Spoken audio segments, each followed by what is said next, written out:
Hi friends, welcome to SSG Electrical. I am Ramakrishna. In this video, I would like to discuss about electrical measurements, most important multiple choice questions based on previous questions. See here, this is the part 2 video, part 1 video and part 1 video related theory already explained in previous videos. See here, this is the part 2 video. To increase the range of voltmeter,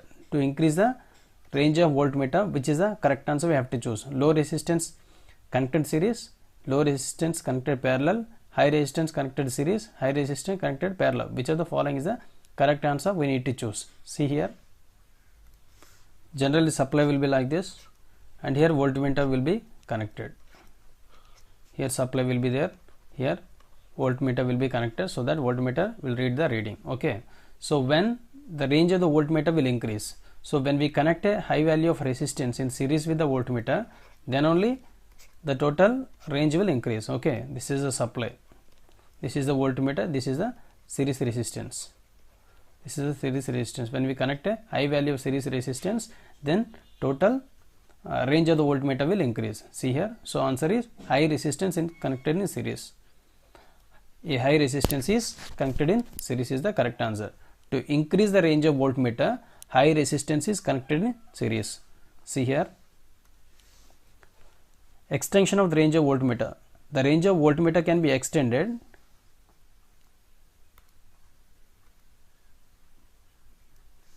by using multiplier, that is high resistance. High resistance is connected in series. This is the portion. High resistance is connected in series with the voltmeter. So this is supply voltage. High resistance is connected in series. This is a load. Okay, so this is the correct answer. High resistance connected in series is the correct answer. Okay, in this, what are the terms? Just try to understand. Here V is nothing but a voltage to be measured. Here V is nothing but a voltage to be measured. This across the meter, voltage to be measured, and capital V given, no, that is voltage across the meter. Sorry, this is the voltage across the meter, and voltage to be measured is this one, supply voltage. Okay, full scale deflection current is Im, and actually for series resistance formula is Rs equals to Rm into M minus 1. In previous video I explained this. Rs equal to Rm into M minus 1. Here M is nothing but a multiplication factor, that is Rm into M means multiplication factor, that is V by Vm minus 1. V by Vm minus 1. So V is nothing but a range of voltage. V is nothing but a extended range of voltage. Vm is nothing but a meter voltage. Vm is nothing but a meter voltage. M is nothing but a multiplication factor. Okay, M is nothing but multiplication factor. Im is the full scale deflection current. Im is the full scale deflection current. R is nothing but a resistance in series with the coil to extend the range. To extend the range, resistance in series with the coil to extend the range. Okay, Rm is nothing but a voltmeter resistance. Here R is nothing but a RSE, series resistance he is talking about. This is the RSE. This is a series resistance in series with the coil to extend the range. Rm is nothing but a voltmeter resistance. Okay, hope you understood.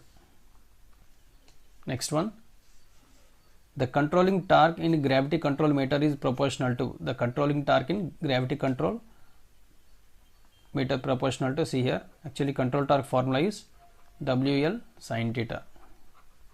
WL sin theta. W is nothing but a weight. W is nothing but a weight. L is nothing but a distance, that is distance of the control weight. Distance of the control weight. W is nothing but a weight and L is nothing but distance of control weight. Here controlling torque is proportional to, which one? Remaining portion is sin theta. So here controlling torque is proportional to sin theta. This is the correct answer. So therefore control torque is equals to Tc equal to omega L sin theta. Tc is proportional to sin theta. Controlling torque is proportional to sin theta. It is not cos theta. Controlling torque is proportional to sin theta. W is weight. L is nothing but a distance of a control weight. Just now we discussed distance of control weight. And few more important points regarding control torque is, see here, it is cheap and not affected by temperature variations. It is cheap and not affected by temperature variations.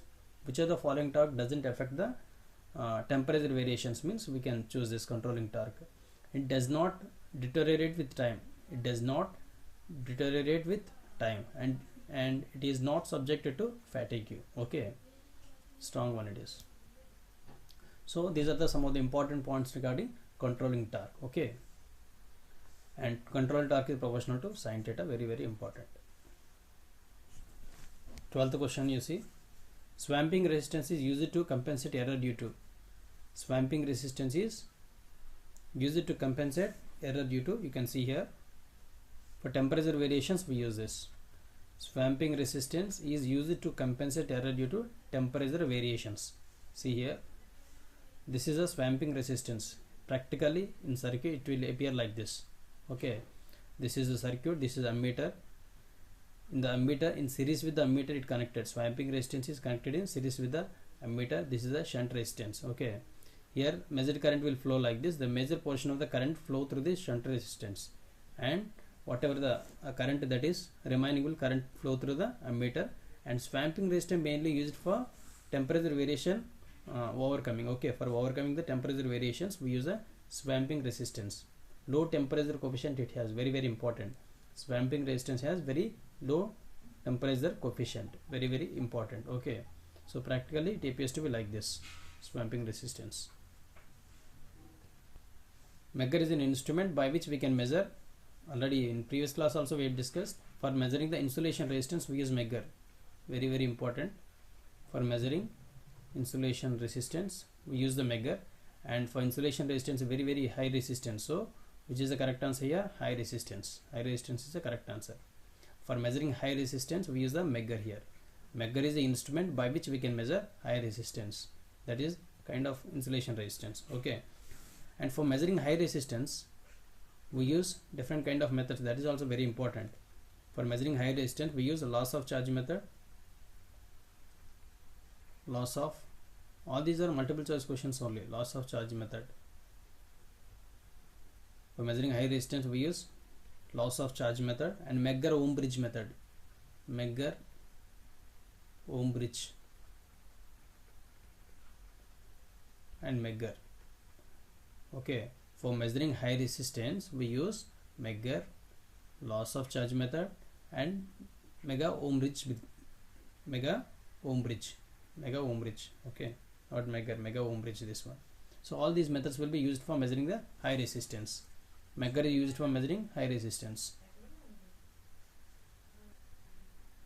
Megger practically appears to be like this. Okay, Megger practically the device will looks like this. Megger, this is a Megger device for measuring a high resistance of insulation resistance. Okay, for measuring insulation resistance or high resistance of generators or motors we use this kind of Megger device. Okay, this is a Megger device, just for practical understanding I have shown this.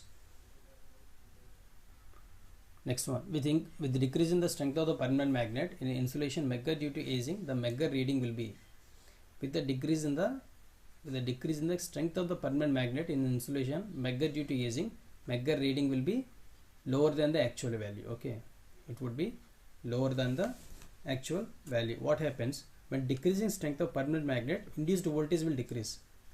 Here strength of the permanent magnet decreased, then what happens? Induced voltage will decrease. Induced voltage. When strength of the permanent magnet decrease means induced voltage will decrease. When induced voltage is decreasing, deflection torque will decrease. Deflection torque, that is TD we can say. Deflection torque will decrease. When deflection torque is decreasing, what happens? Voltage will decrease, because deflection torque and voltage is proportional. Okay, again I am repeating. See here, when strength of permanent magnet decreases, induced voltage will decrease. When induced voltage decreasing, deflection torque will decrease. Therefore Megger reading will be lower than the actual.